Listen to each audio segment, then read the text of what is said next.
So for my creation myth, I decided to do a North American legend called The Great Serpent and the Great Flood. It was a Chippewa little thing. Where's the little I don't know. What am I supposed to do? It just keeps zooming out.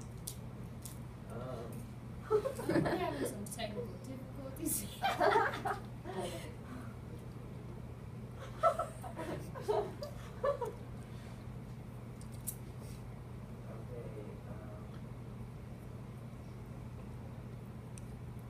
Is there like a thing on the Click bottom on that of the circle. screen? It's the arrow down at the bottom. There are no arrows up here. So. Okay. It's a little video, just like an intro to the Great Flood and how it spans across a lot of cultures and things like that.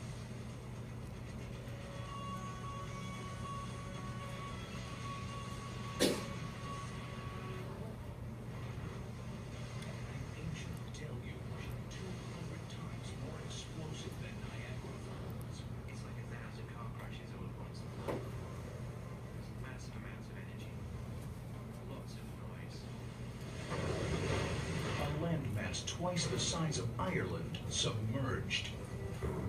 This is hundreds of thousands of square kilometers of land that was replaced, reclaimed by the sea. The foundation of civilization washed away and scattered across the globe. This would just completely transform the world that we know. Could the flood in the biblical story of Noah have really happened? If that is not the material from which myths are created, I cannot imagine any other material. And are we in danger of it happening again?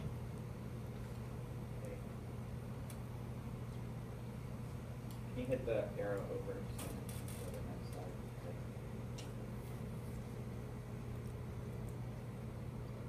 So the Chippewa people, this is where the story of the Great Serpent and the Great Flood comes from.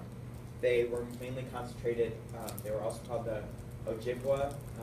They were Native American. They were a Native American tribe that was concentrated in the Great Lakes region of North America and Canada.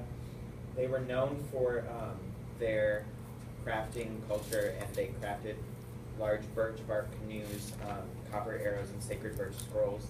And some of these scrolls had their creation myths, such as the Great Serpent and the Great Flood, and also the story of the 7 great Midges who taught them the way of life. It was a fishing and hunting society, so many of their stories involved the lakes and the importance of the water in their culture.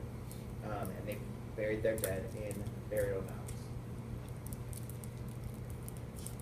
Okay, so up here I have a quote from the story, and it says, "The head of the serpent was red as blood, his fierce eyes glowed like fire, and his entire body was armed with hard and glistening scales of every color and shade." So when reading this story, it picks up a lot on the different types of devils in different cultures. And a lot of the times, the devils, they were red, or they had fire somehow incorporated into them.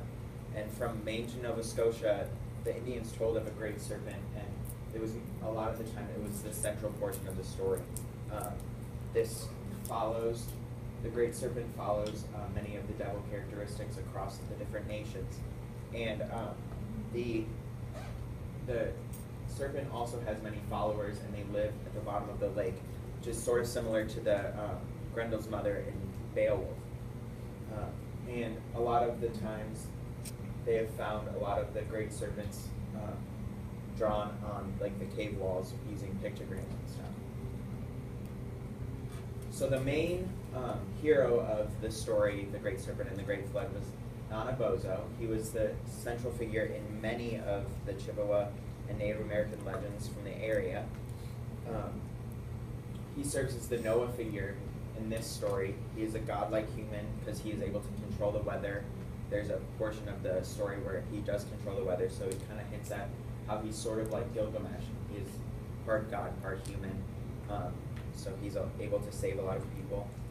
In the story, at the beginning of the story, his cousin is taken from him and is taken to the bottom of the lake by the serpent and the serpent's followers. So he seeks revenge for his cousin. And he saves his village many times from different monsters and invaders, just kind of like Beowulf saves the Danes from Grendel and Grendel's mom and the dragon and all that stuff. Okay, so in this story, what happens is the great serpent gets mad and he tries to find Nanabozo, and so he goes onto the land and he takes this flood with him and he searches through all the trees, and the way that the flood is portrayed in this particular story is that it comes up from the ground and it, like the lake floods instead of like rain coming down, which is true of a lot of the different flood stories, not including the one in Genesis, because in Genesis it says that the water sprung up from every crack in the earth. And then it started raining. So a lot of the times the water came up. So this is reflected in the story because the lake spreads out. Nanabozo flees with other villagers to the higher ground on a mountain, and they flee the great serpents, and a lot of people die, and they create a raft, and a lot of the humans, some of the villagers and some of the animals were saved.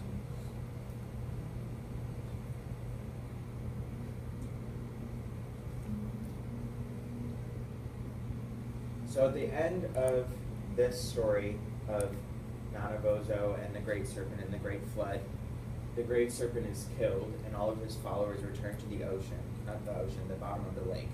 And so his followers, it says that they never come up again for fear of Nanabozo.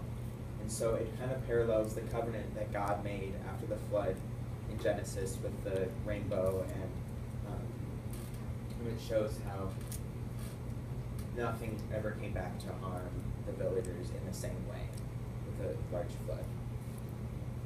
And so